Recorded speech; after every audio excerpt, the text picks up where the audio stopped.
This next game, the Lions defeated the Bucks 31-23. Detroit, stand up.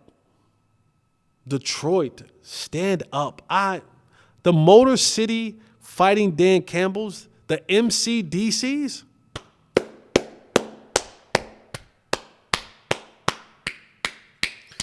If I'm a fan of the Texans and C.J. Stroud, I'm a huge fan of the Motor City Dan Campbells.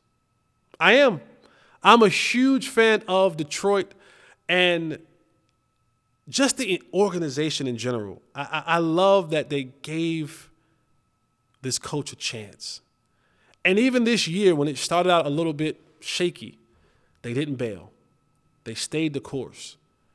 And, earlier in the year, when things were looking pretty bad, and even last year when things were looking pretty bad, Dan Campbell talked about, he said, I grew and found so much respect for Jared Goff because people would have thought, and a lot of people thought, that Jared Goff just didn't fit the Motor City mold.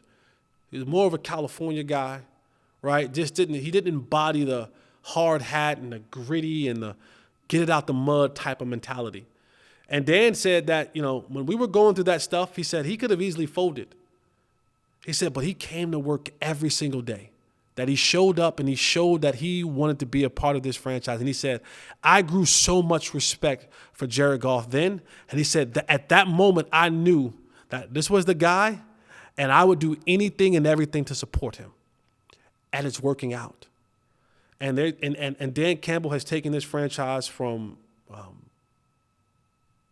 destitute, from depths of despair, from being a laughingstock from being just an automatic check W on the schedule each and every year to the NFC championship game. That is, and they haven't been there since 1991. Man, unfortunately, what does that do? That leaves the Cowboys and the Washington Commanders are the only two teams who have not been to the conference championship since 1995. It sucks, but the truth is the truth. And the Detroit Lions, boy, that's a squad. Like, that's a team. And every time I hear the post game, and I don't have any football left in me. I don't. Trust me, I don't. But when I hear those those post-game speeches, and I hear those players, there is a level of authenticity that is echoing through the voices of the people who are speaking. And if I had football left, I would want to be a part of that team. I want to be a part of that organization. I would want to play under Dan Campbell. Now, I don't have any football left in me. But if I did, that would be a place that I would love to just go out there and give my all to, because each one of those guys in there embody the coach. Like, attitude reflects leadership. Boy, do they believe in one another. Like, not just in football, but in one another. They believe in the game plan. They believe in the players that are going to execute the game plan.